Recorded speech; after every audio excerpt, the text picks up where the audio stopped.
Hi hello ನಮಸ್ಕಾರ, welcome back to ಮ್ಯಾಂಡ್ರು cookies YouTube channel. ನಾನು ನಿಮ್ಮ ಗೌರಿ. ಹೇಗಿದ್ದೀರಾ ಎಲ್ಲರೂ ಚೆನ್ನಾಗಿದ್ದೀರಾ ಅನ್ಕೊತ ಇವತ್ತಿನ ವಿಡಿಯೋ ಸ್ಟಾರ್ಟ್ ಮಾಡ್ತಾ ಇದ್ದೀನಿ. ಇವತ್ತು ಸ್ಪೆಷಲ್ ಏನಪ್ಪ ಅಂದರೆ, ಇವತ್ತು ಪಾಸ್ತಾ ಮಾಡೋಣ ಅಂತ ಹೇಳಿ ಮಕ್ಕಳಿಗೆ ಇಷ್ಟ ಆಗುವಂತಹ ಪಾಸ್ತಾ ರೆಸಿಪಿ. ಎಲ್ಲರೂ ಆಟ ಮಾಡ್ತಾಯಿದ್ರು ಮಕ್ಕಳು, ಪಾಸ್ತಾ ಮಾಡಿ ಅಂತ ಹೇಳಿಬಿಟ್ಟು. ನನ್ನ ನಾದಿನಿ ಮಕ್ಕಳೆಲ್ಲ ಬಂದಿದ್ದಾರೆ ಹಾಲಿಡೇಸಿಗೆ, ಅವ್ರು ಹೋಗ್ತಾರೆ ನೆಕ್ಸ್ಟ್ ವೀಕು. ಹಾಗಾಗಿ ಅವರಿಗೋಸ್ಕರ ನಾನಿವತ್ತು ಪಾಸ್ತಾನ ಮಾಡ್ತಾಯಿದ್ದೀನಿ. ಈ ಪಾಸ್ತಾ ಮಾಡೋದು ಹೇಗೆ ಅಂತ ಹೇಳಿದರೆ, ನಾನು ಒಂದು ಬಾಣಲೆ ಇಟ್ಕೊಂಡು ಅದರಲ್ಲಿ ಎಣ್ಣೆ ಹಾಕಿ ಅದಕ್ಕೆ ಸ್ವಲ್ಪ ಒಂದೆರಡು ಹಸಿಮೆಣ್ಸಿನ್ಕಾಯಿನ ಸಣ್ಣಕ್ಕೆ ಹೆಚ್ಕೊಂಡು ಫಸ್ಟ್ ಅದನ್ನು ಹಾಕ್ಕೊಂಡು, ನಂತರ ನಾನು ಒಂದು ಈರುಳ್ಳಿನ ದಪ್ಪ ಇರೋ ಒಂದು ದೊಡ್ಡ ಈರುಳ್ಳಿನ ಸಣ್ಣಕ್ಕೆ ಕಟ್ ಮಾಡ್ಕೊಂಡಿದ್ದೀನಿ.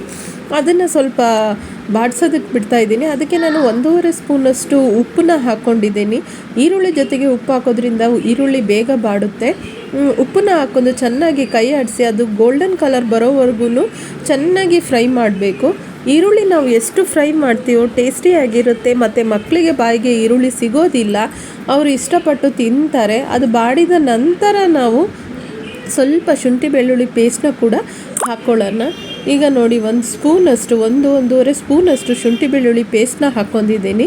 ಅದನ್ನು ಸೇರಿಸಿ ನಾವು ಚೆನ್ನಾಗಿ ಮಿಕ್ಸ್ ಮಾಡ್ಕೊಳ್ಳೋಣ. ಅದಾದ ನಂತರ ನಾವು ಟೊಮಟೊನ ಹಾಕ್ಕೊಳ್ಳೋಣ. ನಾನೊಂದು 2 ಸಣ್ಣ ಟೊಮಟೊನ ತುಂಬ ಸಣ್ಣಕ್ಕೆ ಕಟ್ ಮಾಡ್ಕೊಂಡಿದ್ದೀನಿ. ಸಣ್ಣಕ್ಕೆ ಕಟ್ ಮಾಡ್ಕೋಬೋದು, ಇಲ್ಲ ಅಂತ ಹೇಳಿದರೆ ನೀವು ಮಿಕ್ಸಿಯಲ್ಲಿ ಕೂಡ ರುಬ್ಕೋಬೋದು. ಜ್ಯೂಸ್ ಥರ ಆ ಥರ ರುಬ್ಕೊಂಡು ಕೂಡ ನೀವು ಅದನ್ನು ಹಾಕೋಬೋದು, ಚೆನ್ನಾಗಿರುತ್ತೆ. ನಾನು ಇದನ್ನು ಸಣ್ಣಕ್ಕೆ ಕಟ್ ಮಾಡಿಕೊಂಡು ಅದನ್ನು ಕೂಡ ಚೆನ್ನಾಗಿ ರೋಸ್ಟ್ ಮಾಡ್ಕೊತಾ ಇದ್ದೀನಿ. ಈಗ ನೋಡಿ, ಅದನ್ನು ಸ್ಮ್ಯಾಶ್ ಆಗಿದೆ. ಈರುಳ್ಳಿ ಟೊಮಟೊ ಎಲ್ಲ ಚೆನ್ನಾಗಿ ಬಾಡಿದೆ. ಈಗ ಚೆನ್ನಾಗಿ ಬಾಡಿದ ನಂತರ ನಾನು ಇದಕ್ಕೆ ಈಗ ಏನೇನು ಹಾಕೋಬೇಕು ಅಂತ ಹೇಳಿದರೆ, ಉಪ್ಪು, ಖಾರದ ಪುಡಿ ಮತ್ತು ಗರಂ ಮಸಾಲ ಎಲ್ಲ ಹಾಕೋಬೋದು. ನಾನು ನಮ್ಮ ಮನೆಯಲ್ಲಿ ಮ್ಯಾಗಿ ಮಸಾಲ ಒಂದೆರಡು ಪ್ಯಾಕೆಟ್ ಎಕ್ಸ್ಟ್ರಾ ಇದ್ವು, ಅದನ್ನು ಹಾಗೆ ಇಟ್ಕೊಂಡಿದ್ದೆ. ಈ ಥರ ಏನಾದರೂ ಮಾಡಬೇಕಾದ್ರೆ ಹಾಕೋಣ ಅಂತ ಹೇಳಿ, ಮಕ್ಕಳಿಗೆ ಇಷ್ಟ ಆಗುತ್ತಲ್ಲ, ಹಾಗಾಗಿಬಿಟ್ಟು ನಾನು ಮ್ಯಾಗಿ ಮಸಾಲ ಪೌಡ್ರು 1-2 ಸ್ಯಾಚೆಟ್ ಇತ್ತು, ಅದನ್ನು ಹಾಕ್ಕೊಂಡೆ. ಅದಾದ ನಂತರ ನಾನು ಸ್ವಲ್ಪ 1 ಸ್ಪೂನಷ್ಟು ಖಾರ ಪುಡಿನ ಹಾಕ್ಕೊಂಡಿದ್ದೀನಿ. ನಿಮಗೆ ಖಾರ ಎಷ್ಟು ಬೇಕೋ ಅಷ್ಟು ಹಾಕೋಬೋದು. ಮಕ್ಕಳಿಗೆ ತುಂಬ ಖಾರ ಆಗೋದಿಲ್ಲ ಅಂತ ಹೇಳ್ಬಿಟ್ಟು ನಾನು 1 ಸಣ್ಣ ಸ್ಪೂನಷ್ಟು ಖಾರ ಪುಡಿನ ಹಾಕ್ಕೊಂಡು, ನಂತರ ಸ್ವಲ್ಪ ಗರಂ ಮಸಾಲ ಪೌಡ್ರನ್ನ ಹಾಕ್ಕೊತಿದ್ದೀನಿ.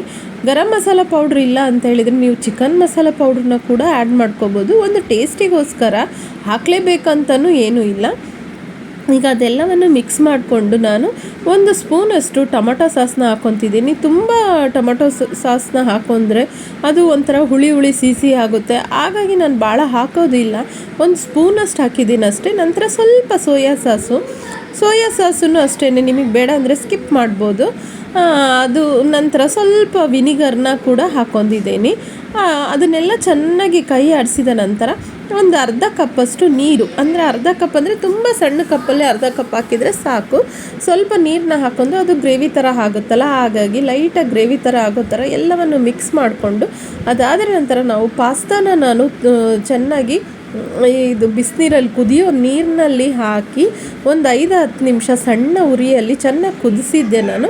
ಅದು ಬೆಂದು ಅದನ್ನು ನಾನು ನೀರೆಲ್ಲ ತೆಗೆದುಬಿಟ್ಟು ಸಪ್ರೇಟಾಗಿ ಎತ್ತಿಟ್ಟಿದ್ದೆ. ಅದನ್ನು ಈಗ ನಾನು ಈ ಗ್ರೇವಿಯಲ್ಲಿ ಪಾಸ್ತಾನ ಹಾಕ್ಕೊಂಡು ಚೆನ್ನಾಗಿ ಕೈ ಆಡಿಸಿ ಮಿಕ್ಸ್ ಮಾಡ್ಕೊತಾ ಇದ್ದೀನಿ. ನಾವು ಲೈಟಾಗಿ ಮಿಕ್ಸ್ ಮಾಡಿದರೆ ಅದು ಎಲ್ಲ ಹತ್ರ ಉಪ್ಪು ಖಾರ ಹಿಡಿಯೋದಿಲ್ಲ.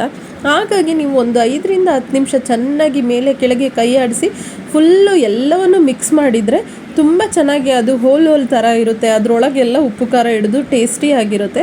ಈಗ ನಾನು ಸ್ವಲ್ಪ ಬಟರ್ನ ಹಾಕ್ಕೊತಾ ಇದ್ದೀನಿ. ನಿಮಗೆ ಬೇಡ ಅಂದರೆ ಹಾಕ್ಕೊಳ್ಬೇಕು ಅಂತ ಏನಿಲ್ಲ, ಕಂಪಲ್ಸರಿ ಇಲ್ಲ. ನಾನು ಸುಮ್ಮನೆ ಹಾಗೆ ಹಾಕೋಣ ಅಂತ ಚೆನ್ನಾಗಿರುತ್ತೆ ಅಂತ ಹೇಳ್ಬಿಟ್ಟು ಒಂದು ಸ್ಪೂನಷ್ಟು ಬಟರ್ನ ಹಾಕ್ಕೊಂಡಿದ್ದೀನಿ. ಈಗ ಅದನ್ನು ಕೂಡ ಚೆನ್ನಾಗಿ ಕೈ ಆಡಿಸಿ ಮಿಕ್ಸ್ ಮಾಡಿ ನೋಡಿ, ಈಗ ರೆಡಿಯಾಗಿದೆ ಪಾಸ್ತಾ. ನೀವು ಕೂಡ ಟ್ರೈ ಮಾಡಿ ಹೇಗಿದೆ ಅಂತ ಹೇಳ್ಬಿಟ್ಟು ನನಗೆ ಕಮೆಂಟ್ ಮಾಡಿ. ಯಾರೂ ಕೂಡ ನನ್ನ ಚಾನಲ್ನ ಸಬ್ಸ್ಕ್ರೈಬ್ ಮಾಡೋದನ್ನು ಮರಿಬೇಡಿ. ಲೈಕ್ ಮಾಡಿ, ಶೇರ್ ಮಾಡಿ, ಸಬ್ಸ್ಕ್ರೈಬ್ ಮಾಡಿ. ನನ್ನ ಚಾನಲ್ಗೆ ಯಾರ್ಯಾರು ಸಬ್ಸ್ಕ್ರೈಬ್ ಆಗಿಲ್ವೋ ಅವರೆಲ್ಲರೂ ಕೂಡ ಸಬ್ಸ್ಕ್ರೈಬ್ ಆಗಿ ನೋಡಿ. ನಿಮಗೂ ಸಬ್ಸ್ಕ್ರೈಬ್ ಆಗೋದ್ರಿಂದ ಫಸ್ಟು ನಾನು ಯಾವುದೇ ವಿಡಿಯೋ ಮಾಡಿದ್ರೂ ನೋಟಿಫಿಕೇಷನ್ ನಿಮಗೆ ಬರುತ್ತೆ, ಎಲ್ಲ ವಿಡಿಯೋದನ್ನು ನೋಡಿ. ತುಂಬ ಚೆನ್ನಾಗಿದೆ, ಮಕ್ಕಳು ತುಂಬ ಲೈಕ್ ಮಾಡ್ತಾರೆ. ಇದರಲ್ಲೇ ನೀವು ಬೇರೆ ಥರ ಯಾವ ಥರ ಬೇಕಾದ್ರೂ ವೆರೈಟಿಯಾಗಿ ಮಾಡಿಕೊಡ್ಬೋದು. ಏನು ಸಂಜೆ ಟೈಮ್ನಲ್ಲಾಗಲಿ ಬೆಳಗ್ಗೆ ಟೈಮ್ನಲ್ಲಾಗಲಿ ಏನಾದರೂ ಮಾಡಿಕೊಡಿ ಅಂತ ಹೇಳ್ತಿರ್ತಾರೆ ಡಿಫ್ರೆಂಟಾಗಿ. ಆವಾಗ ನಾವು ಮನೇಲಿ ಸಡನ್ನಾಗಿ ಮಾಡ್ಬೋದು ಇದು ಪಾಸ್ತಾನ. ತುಂಬ ಈಸಿ ರೆಸಿಪಿ, ತುಂಬ ಟೇಸ್ಟಿಯಾಗಿರುತ್ತೆ. ನೀವು ಕೂಡ ಟ್ರೈ ಮಾಡಿ. ಹೇಗಿದೆ ಅಂತ ನನಗೆ ಕಮೆಂಟ್ ಮಾಡಿ. ಥ್ಯಾಂಕ್ ಯು, ಧನ್ಯವಾದಗಳು.